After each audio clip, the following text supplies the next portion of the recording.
This is Covering the Spread, part of the FanDuel Podcast Network.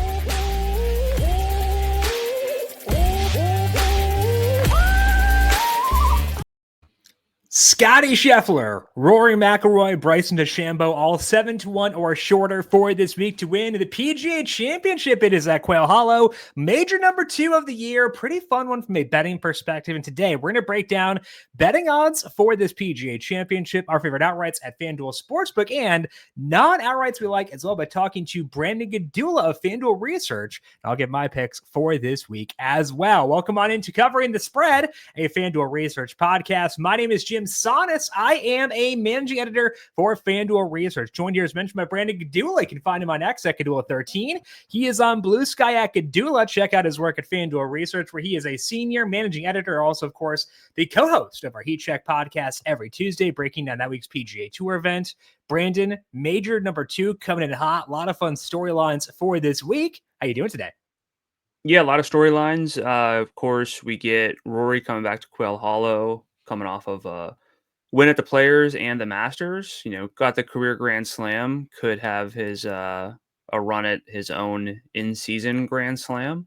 Jordan Spieth potentially. You know, it's not quite as much of a headline, but I think more importantly, you've got can Rory fend off Bryson? Is Scottie actually playing better golf than Rory? I think there's a little bit of a storyline there, but I think if you move past the narratives of trying to apply things to golfers, one of the big storylines, though, is the rain that is impacting the course. Probably going to change how this thing plays, but we'll talk about that throughout. But it's not, it might be wet, it might be damp, but my excitement for this week is not dampened.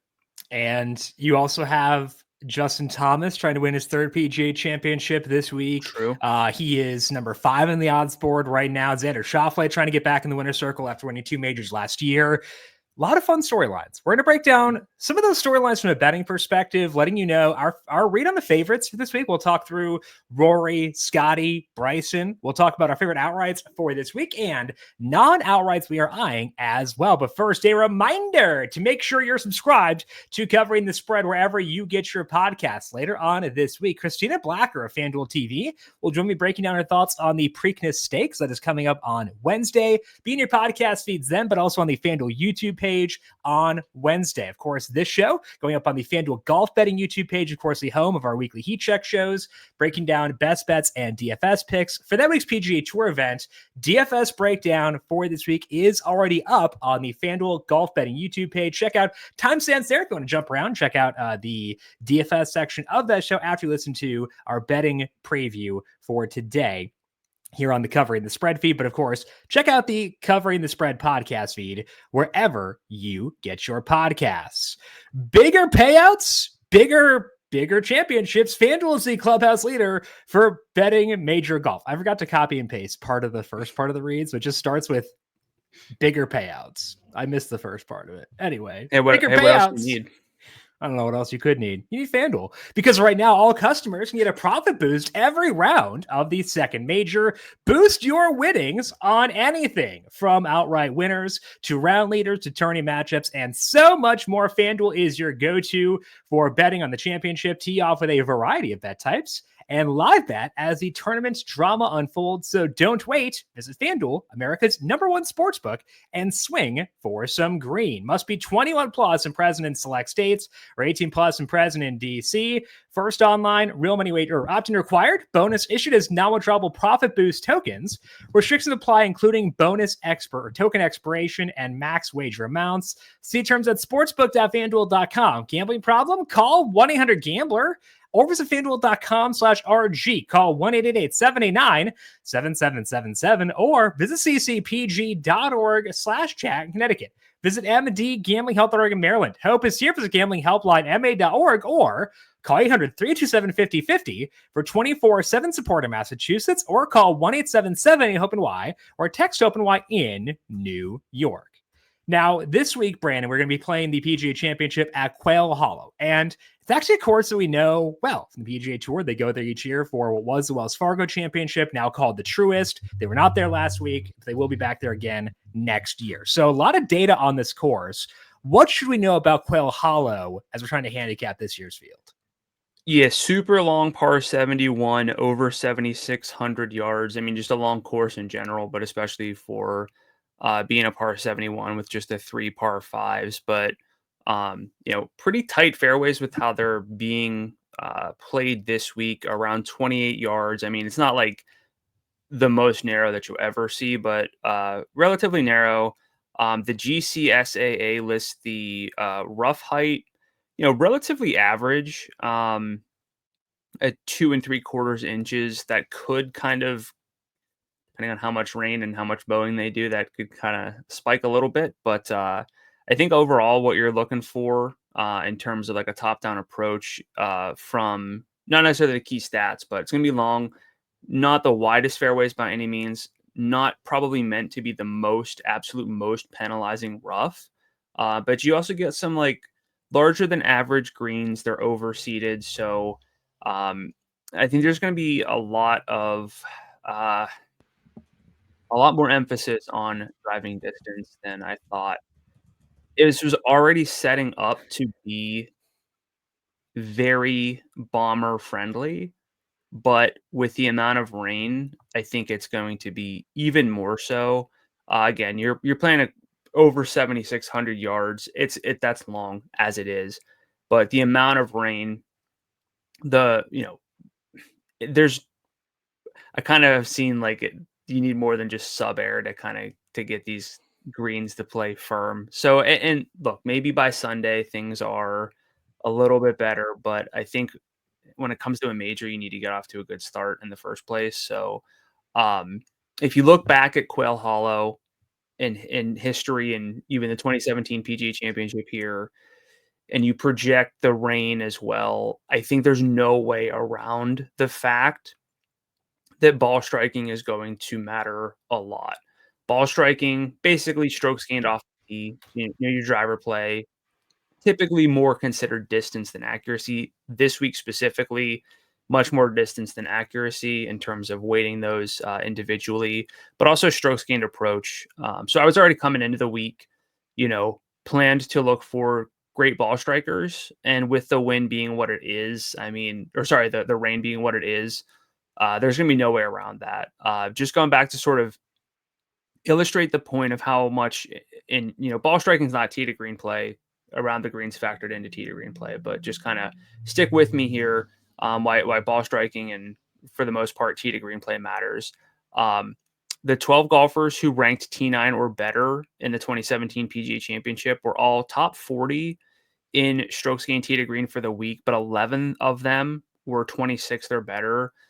What that just boils down to is you're not going to find there's probably going to be one or two golfers who finished top 20 and just like, oh, they were top 3 in putting, their tee to green was just fine. For the most part, you're going to find that the best ball strikers, the best tee to green players are going to win out. And beyond that, yes, driving distance itself is going to be important, but it's probably not the worst thing to look at carry distance numbers because you're not going to get as much rollout as you could if this was playing firm and fast. Just for some context, you can find carry distance on the PGA Tour's website. Of course, you're not going to have that information for live golfers, but right now Rory is second on tour in carry distance for context. Bryson, if you dig back to his final year on tour, he was first and he would rank first by a good margin this year. So I do think that there's no way around targeting the ball strikers this week, especially those who hit it high and hit it far. Well, you mentioned targeting ball strikers. You mentioned targeting distance. And that's part of why we have these big three at the top in Rory McIlroy, Scottie Scheffler, and Bryson DeChambeau. Let's start things off with Rory McIlroy, 4-time winner, Quail Hollow, has finally gotten another major under his belt, completed the career Grand Slam at Augusta, his first major in more than a decade. He's plus 450 for this week. Brandon, what's your read on Rory at that number?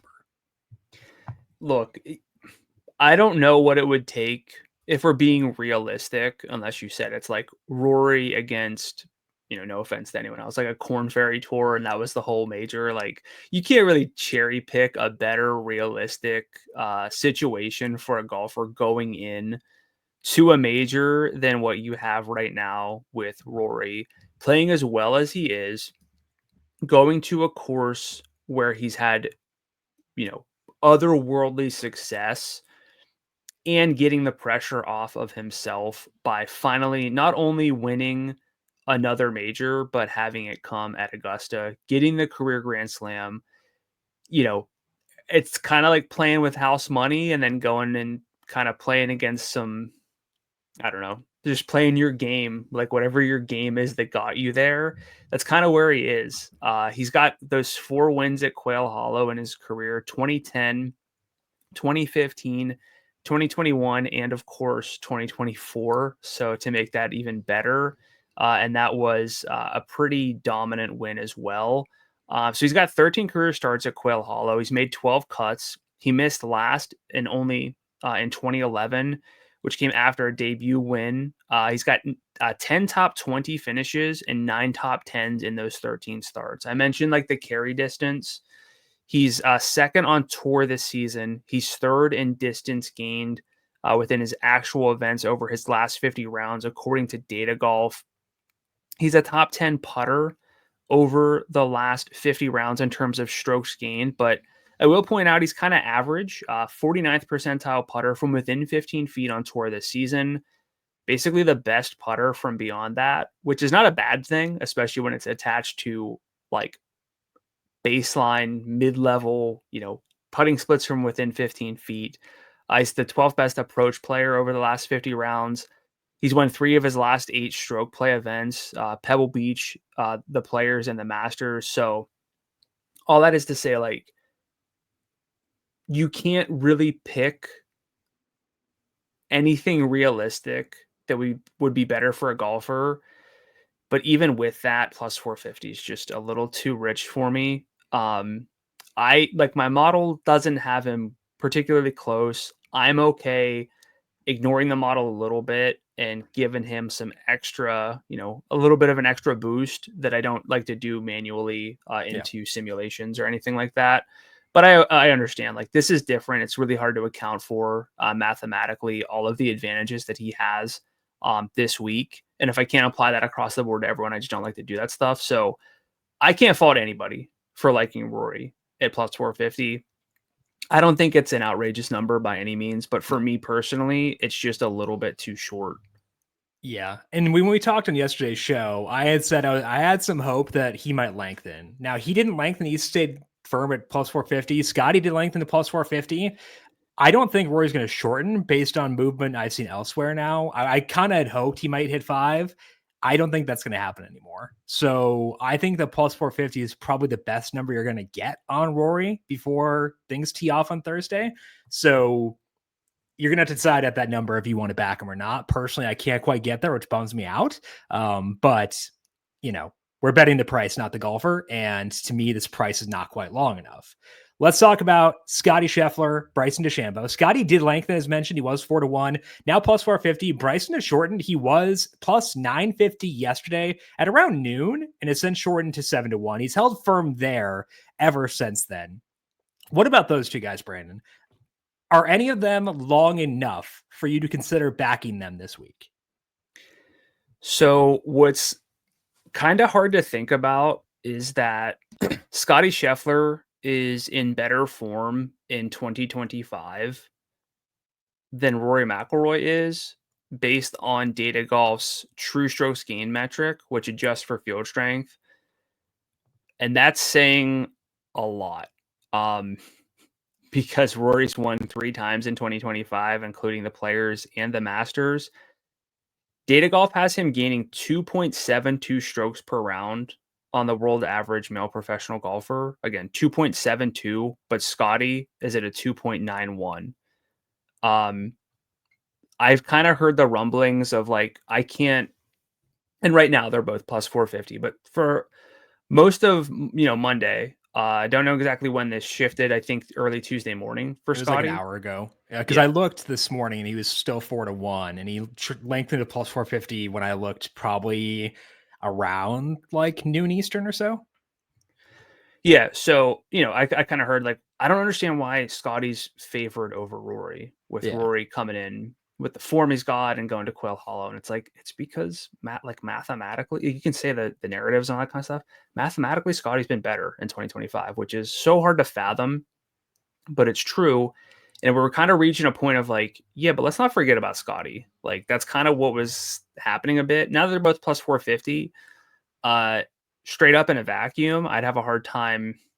And I have a little bit of a cop out here because I'm not going to bet either of them at plus 450, but Yeah. at the same number, like, I'm sorry, I'd rather have Scottie because he's a better golfer still. Like, Yeah. it feels kind of scummy to say as much as I want Rory to go out and win. Where would you be on that one? When Rory was plus 450 and Scottie was 4-1, I thought there was a chance we'd see some matchups posted where Rory'd be like plus 105, plus 110. I probably would have bet him at that number. Trying to look right now to see if there's anything up there in the broader market for that. If you gave me that, I would probably bet Rory just because I think course fit does matter quite a bit. Yeah. And Scottie played here at the 2022 President's Cup, but has not played otherwise. So the only matchup I'm seeing right now is McIlroy minus 120, Scheffler minus 110. I can't do that. But like if you gave me Rory at like plus 105, plus 110, which based on current markets, I don't think we're going to get either. I would take that. I don't think we're going to get that. So for me, they're pretty much dead even, which is a cop out. And I'd need plus 105 to consider, plus 110 to definitely fire on a Rory versus Scottie match. I know it's not what you were asking. Yeah. But that's kind of how I'm viewing the two of them. Yeah. So can I just ask, you're not going to bet either of them at plus 450 just to put okay. Where of the top three that I'm most interested in, and it's probably just the number as much as anything, but Bryson, he shortened a ton. He was plus 950 Monday morning. And with the rain, I think there are a lot of reasons that, his number is shortening, but a lot of it has to do with the fact that when you create a course that's just long and wet, like carry distance matters, hitting out of the rough higher and softer matters. And that doesn't benefit anybody as much as it benefits Bryson. And it would not surprise me if he went out and won. He's gaining over his last 50 rounds 1.56 strokes per round from his off the tee play. That includes his live tour data, because Data Golf pulls that, they adjust for field strength. It's 0.3 shots per round better than anybody else in this field. And if you just looked at his off the tee play and compared it to everyone's total strokes gained average over the last 50 rounds, it would rank him 13th in the field. And that also includes his overall play. So I guess like if you take him out, just gave him the driver, like he'd be 12th, which is saying a lot. And when you want to talk about like major history, he's become a great major player, as we know. And he's also understandably not played Quail Hollow for a few years, but his two most recent starts at Quail Hollow, he was 4th and then T9. Like if I'm picking one of the three, it's going to be Bryson. It's not just specifically, it's the number. It's got a lot to do with the fact that his overall form is within the ballpark of those two at much more generous odds. That being said, if it was still plus 950, this would be a much easier conversation. Right. 7-1 is about at its peak for Bryson. I think you're paying top dollar there for Bryson at 7-1. Where's the breaking point for you? Because I bet him at 10. I'd be happy to bet him at 9. I don't think I'd do 850. I would not do 8. Where is the break point for you? When you said that, 9 was the number that came to mind. Okay. Yeah. And I don't know if we're going to get that again, because again, everything sets up. You read any of the reports, you listen to the takeaways from people. It's Bryson friendly because it's going to be so wet. Yeah. And I think 9 is a good number on him. So again, it's Tuesday. We do see a lot of movement in these kind of markets, especially when there's a lot of money pouring in, which there will be here. Yeah. Unfortunately, there's already been a lot of money on Bryson, it seems, which means the odds he lengthens because liability is already pretty high. Probably not going to lengthen that much more. But 9 is around where we both think the fire odds are for Bryson DeChambeau. Now, what that means is at current odds, we can't bet any of the 3 favorites. So when you look at the outright odds, Brandon, as they stand right now, where do you see value for this week? At 20-1 with Justin Thomas.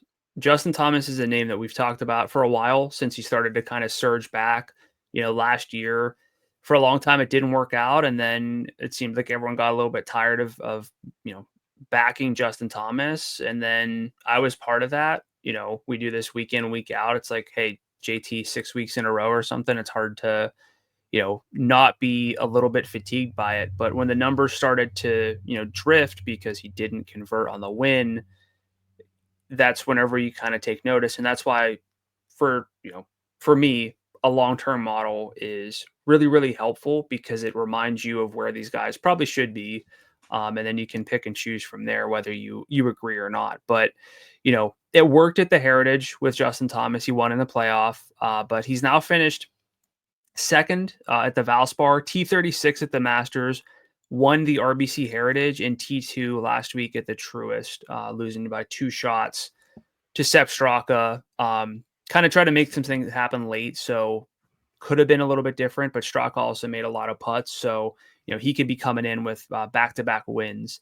And the T36 at Augusta, frankly, I don't care. Justin Thomas just doesn't play Augusta well. It kind of is what it is. So if you remove that, and I know how it sounds, like take out the bad result and listen to this, but that means he's been second win and second in his 3 starts at courses that he doesn't historically just kind of really struggle at. So I'll take that. And, 2017 PGA Championship at Quail Hollow, who won? Justin Thomas. Since then, pretty good results at Quail Hollow. I'm not going to try to overstate them, but T21, T26, T14, and T21. So 4 straight top 26 finishes in that span for Justin Thomas. And yeah, you want to talk about distance. He's not the longest hitter, but he's got positive distance for sure off the tee. And he is I didn't really name strokes gained around the green as the must-have stat, but historically at Quail Hollow, it matters. This week, it might matter a little bit less if it's all about hitting it as far as you can and making sure you're hitting the greens and not having it run off. But, you're going to miss greens and you got to get up and down. And Justin Thomas does that pretty much as well as anybody long term. And if you're talking outright odds, hitting your peak, Justin Thomas over the last 50 rounds has the second best mathematical ceiling in the field, trailing just Scottie Scheffler in terms of overall strokes gained numbers. And from a tee to green standpoint, he is number 1. So you got to find people who can go out. We talked about Rory, Scottie, and Bryson. This is tailor-made for Bryson. I didn't name this stat, but Data Golf has this new records page, and Rory and Scottie right now have 2 of the top 12 seasons in terms of adjusted scoring average or adjusted strokes gained since 1983. You got to find guys who can go out and win. Justin Thomas in a final pairing right now against one of those 3 or somebody else on, up here. I'm not going to worry about that by any means. He's got what it takes. So for me, Justin Thomas is the best name on the board at current odds. Yeah, you mentioned how good JT has been tee to green, but the putting's also been better recently, which was kind of the thing that was keeping him from winning for that stretch throughout the fall and early winter, where he was hitting the ball really well. It's okay, the putter is what it is, but the tee to green game is awesome. Suddenly the putter turned around and he started winning events. It started finishing second, and that's pretty intriguing. If you give him a respectable, not even good, a respectable putter, he can go out there and win championships. And that's why, I only like 1 outright right now based on FanDuel's odds, a guy I'd be willing to bet a current number. If I were to expand to a second person, it would be Justin Thomas at 20-1 for those reasons. So I agree with you. He's a really fun bet at 20-1. And I mentioned that there's only 1 guy I like right now. It sounds like based on yesterday's conversation, we are aligned who that one golfer is, and that golfer is Xander Schauffele, 22-1. Talk me through why you're on Xander, then I'll talk about my thoughts on him too. Yeah, so golf betting is different than most other sports, but also major betting is kind of different within golf betting in general because for the most part, great golfers win majors. There are some outliers, of course, but I'm fine with 2 second-tier names at a major and not really having a lot of exposure to long shots. That's my preference. If that's not your preference, that's also fine. But each of the last 5 major winners were top 10 or better in Data Golf's pro rankings leading in. And, you can use OWGR, but now it gets a little bit messy with the Live Tour guys. But, you can dig back and say, well, in 2023, we had some kind of long shots in a sense. But Brian Harman was 30th in Data Golf's rankings when he won the Open. Wyndham Clark 11th ahead of the U.S. Open, Brooks Koepka 38th for the PGA, and then Jon Rahm 2nd for the Masters. But that was a bit of an outlier too in terms of historical performance for majors in recent years. Since 2021, 13 of 17 major winners have ranked top 12 or better in Data Golf's rankings. So again, just kind of give us some context for why I'm okay with 2 second-tier names and maybe not getting much beyond that in terms of the pure outrights for the week. So that's why I think Xander plus JT is very defensible whenever you're looking at starting a betting card. And the thing too for Xander is kind of talked about how we might have different perceptions of Justin Thomas right now if he had won last week or, converted a few more of those potential wins whenever his form spiked. Xander's kind of got that at Quail Hollow. He's been T14 runner-up and runner-up in his last 3 starts. His runners-up were always gets me. I know it, but it just never sounds right to say it. It's easier to write it out. But honestly, it's worse to write it out. I can't. I just don't. I say runner-ups because I can't. I know it's grammatically incorrect, but I can't. But all right, let's we'll talk grammar. We have another podcast feed for that yes. one. But Rory beat him by 5 last year and Wyndham Clark by 4 shots prior at Quail Hollow. However, Xander beat everybody else by 3 shots in both of those years. And it's really hard to sit back and say, well, yeah, if some of these guys played 5 or 6 shots worse, Xander would have won. But you have 2 names who basically beat him. And otherwise, you could be looking at Xander coming in with back-to-back 3-shot victories at this course. The defending PGA champion who won 2 of 4 majors last year and who frankly just isn't getting a lot of buzz because of his injury and a pretty slow start in 2025 in terms of results. But the underlying data is great. You've been talking, I'm sure you're going to talk about his distance, but you want distance, he's got it. You want irons, he's got it. And the short game, frankly, the reason that Xander converted and just kind of elevated and changed, and I think kind of what's happening with Rory right now is Rory was always a really good putter, but he's become an elite putter right now. That was Xander's profile, was phenomenal tee to green player who happened to also be a top 15 putter in the world. So you give me that, the distance, the Quail Hollow form, the lack of interest right now in Xander to get a 2-time major winner from last year who plays this course phenomenally well at 22-1. It just feels but kind of out of sight, out of mind for Xander. So for me, for my model, Xander at 22 is another name that I like at the top. Well, yeah, and you're focusing primarily on the long-term data for Xander as being the reason to back him, talking about the history of Quail Hollow and stuff like that. That's the primary driver for me too in backing Schauffele at 22-1.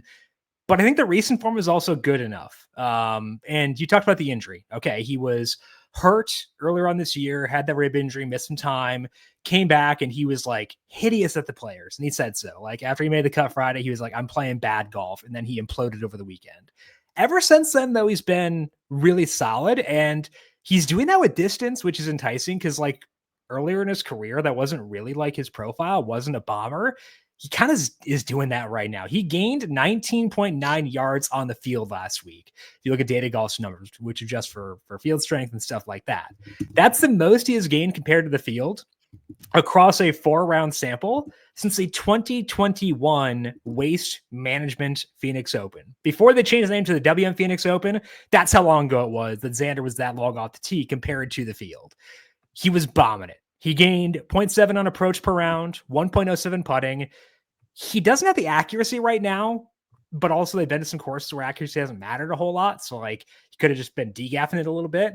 Didn't have the wedges last week, but he did have the wedges week before that. So I think what we're seeing is Xander Schauffele getting back to form, getting back into what he was doing last year when he won 2 majors. And like, if we get that version of Xander, he's not 22-1. So I think we got to do it. 22-1 in Xander Schauffele for this week. If like he's the only guy I would be willing to bet recommend at current odds. I think it's a really good number. So Xander to me, the one outright I'm willing to back for this week at 22-1 for the PGA Championship. Yeah, I mean, he's been the best major player since the start of 2023. Just, literally a generational talent when it comes to majors. It's always been the case. We kind of talked about this on our DFS show yesterday of like the difference between Xander at majors and some other guys. Like he's been knocking on the door for a long time. He finally got them. And, I'll kind of say this when it comes to outrights for majors. I say it all the time, but like you can't, so long as you're within your means and everything, like you can't regret settling on Xander if you want to make an outright bet. Like everything is pointing to Xander being competitive this week and being able to go out and win. So for me, Xander is, like you said, he's the only name for you, and JT's like your second. Yeah. JT and Xander are like really the only 2 names that I envision getting in on shorter than 40-1. Yeah. And there are some guys who are longer who I have bet to win, but like that's because I'm betting them for non-outrights and like, okay, I see value on the outright. I'll put a little bit on them to win. Yes. But like in terms of actually envisioning this guy to win, Xander to me is the guy as things stand. So you got JT at 20-1 and Xander Schauffele 22. And I've got Xander at 22 for this week. Let's talk non-outrights and talk about some other bets where you're seeing value for this week. I'm gonna have you go first. What are the non-outrights you like for this PGA Championship? So this one has a lot to do with how I'm envisioning the course playing, but it's actually going to be Viktor Hovland to finish top 10 at plus 400. So we talked about the rain. We talked about how higher ranked golfers just tend to win majors. Right now, Hovland, despite having a really imperfect game, is 26th in the world by Data Golf's pro rankings. And yes, when we talk outrights, you need pure upside, but let's not get it twisted. A top 10 finish is still an upside week. And if this is going to play wet and require distance and ball striking, that is where I think things might just finally tilt in the favor of Viktor Hovland.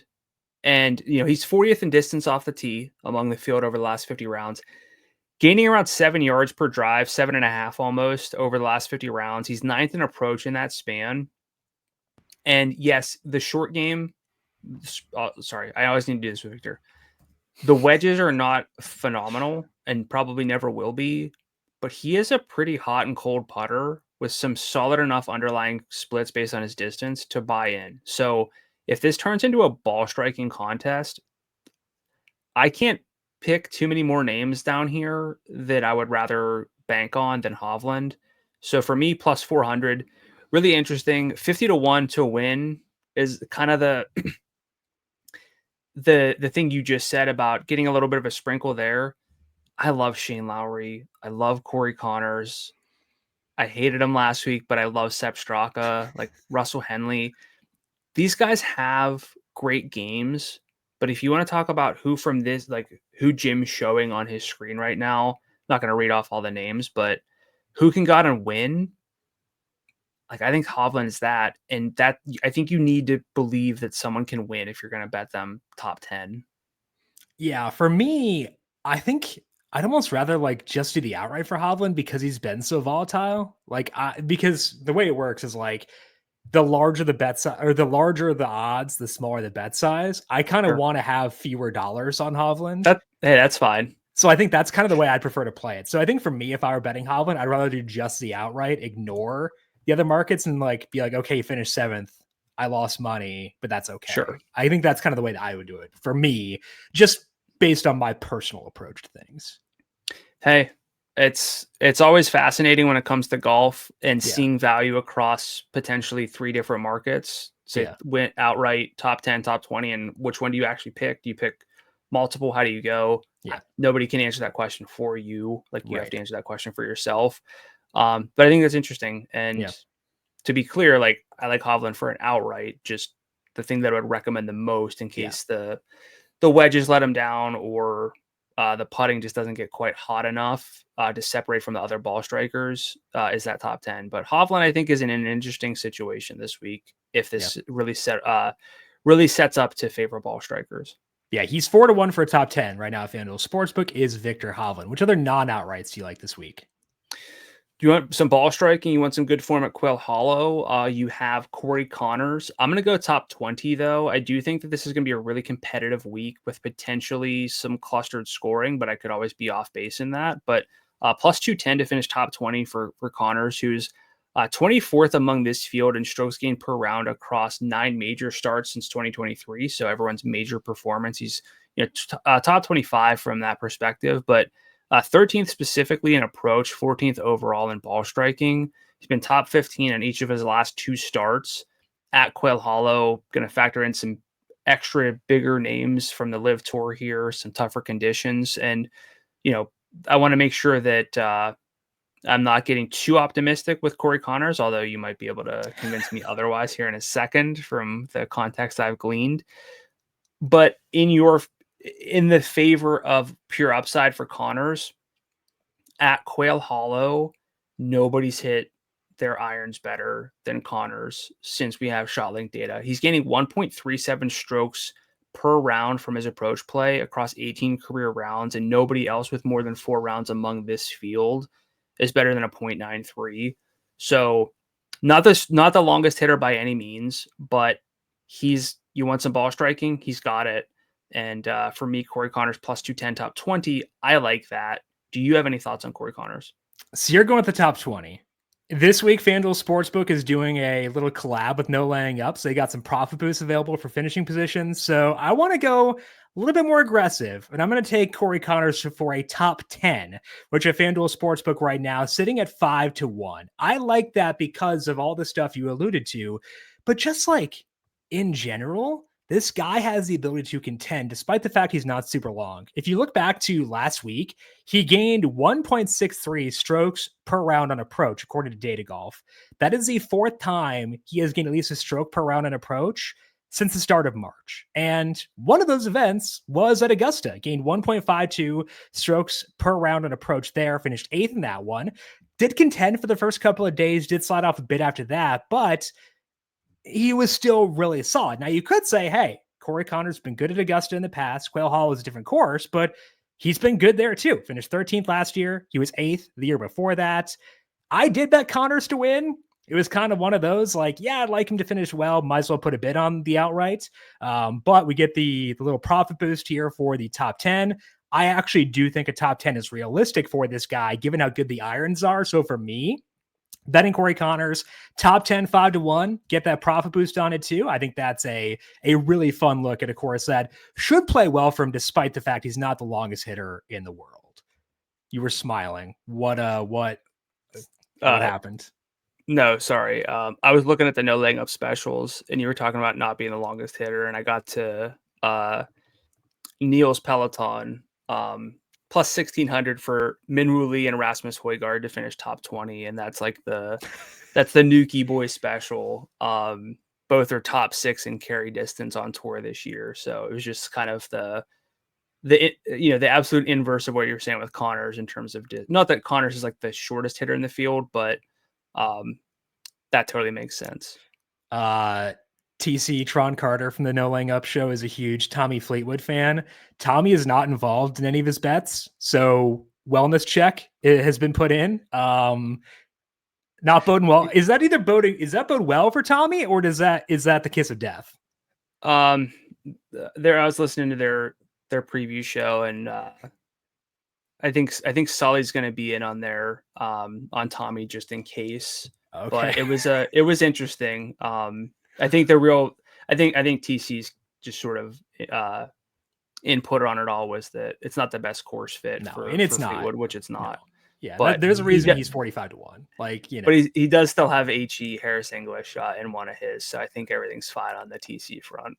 You were also saying, talking about guys being top 10 in Data Golf's rankings. Tommy Fleetwood's there. He's inside the top 10, as is Joaquin Niemann. I will point that out as well.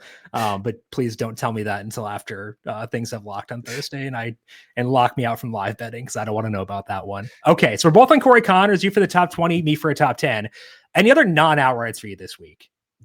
Yeah, another top 20 on the golfer who actually ranks 17th in Data Golf's pro rankings.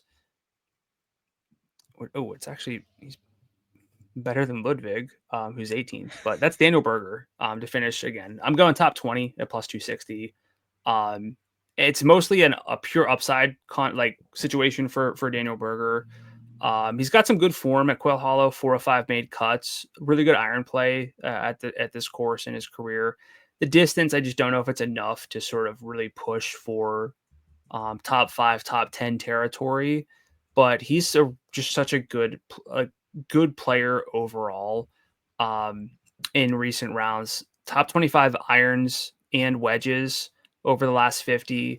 He's only got 2 majors since 2022 due to his injuries. 2025 Masters and 2024 US Open, was T21 at both of them.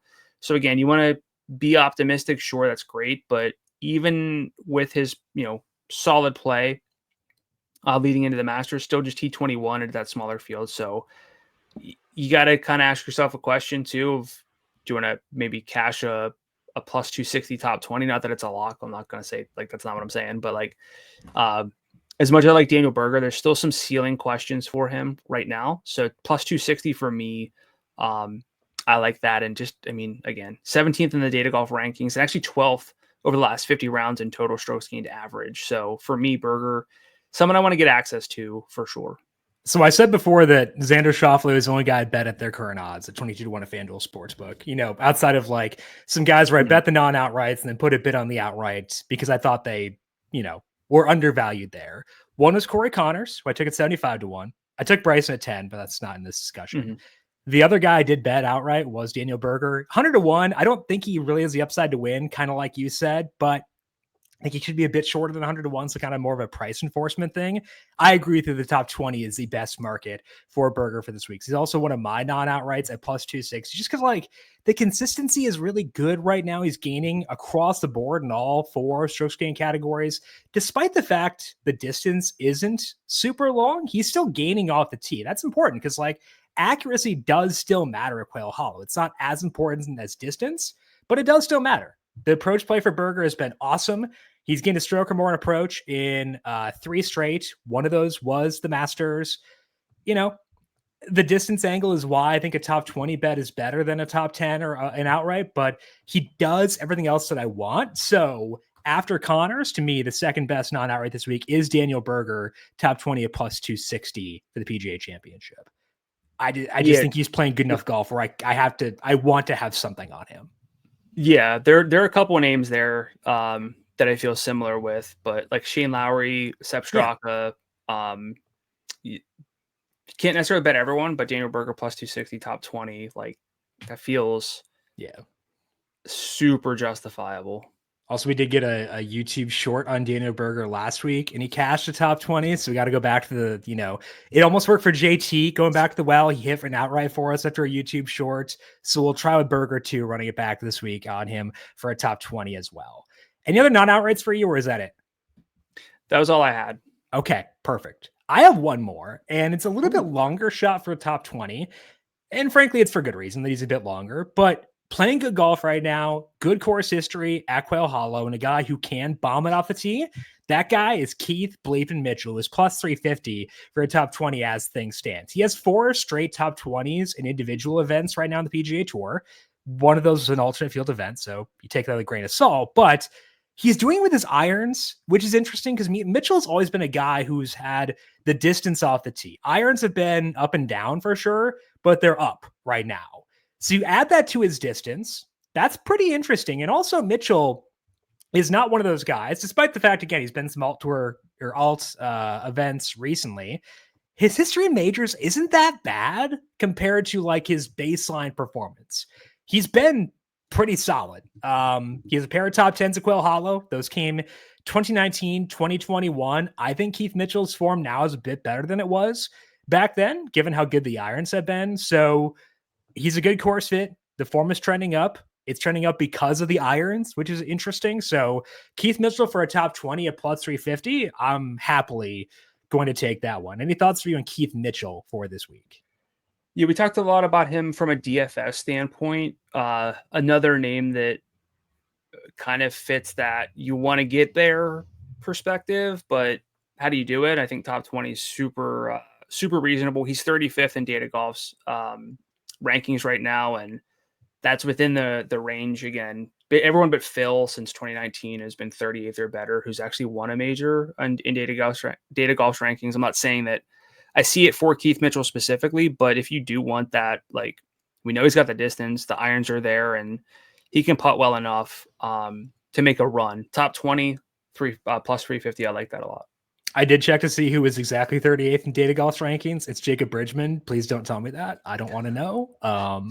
Although last week was fine. So yeah, I don't want to know. He made 9,000 feet of putts. He did. That is kind of what he does. So my non-outrights this week are Keith Mitchell, top 20, plus 350. I got Daniel Berger for a top 20 at plus 260. And then Corey Connors, top 10 at 5-1. Any final thoughts for you, Brandon, before we close up shop for the PGA Championship?